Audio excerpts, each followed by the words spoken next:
From my perspective, it's a drug that I would like to be able to use in a broad population of progressive neuroendocrine tumor patients.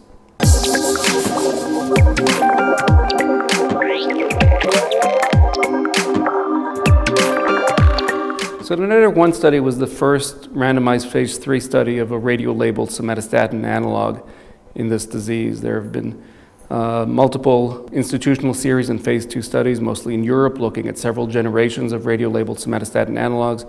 NETTER-1 looked at lutetium-177 dotatate, which is lutetium-177, a radioactive isotope attached to octreotide, which is a slightly modified form of octreotide.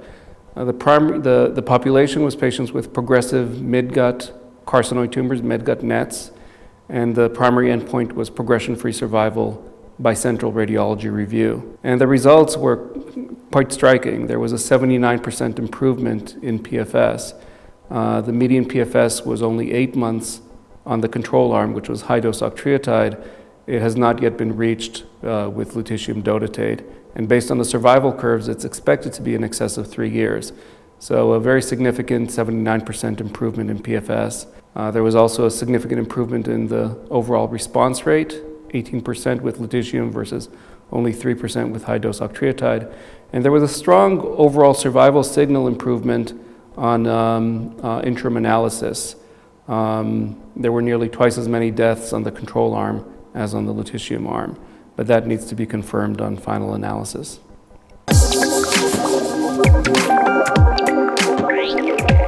So the safety profile seems to be very favorable.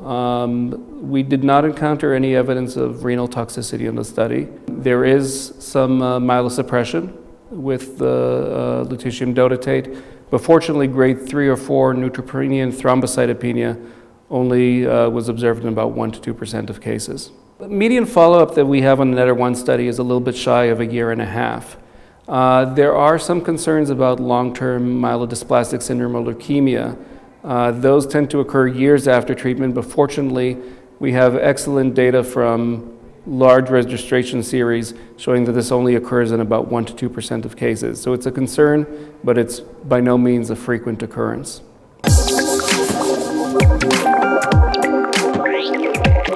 We're hoping that the drug is approved both in the United States and internationally by the end of the year, and that it will, represent a new treatment option for patients with progressive neuroendocrine tumors.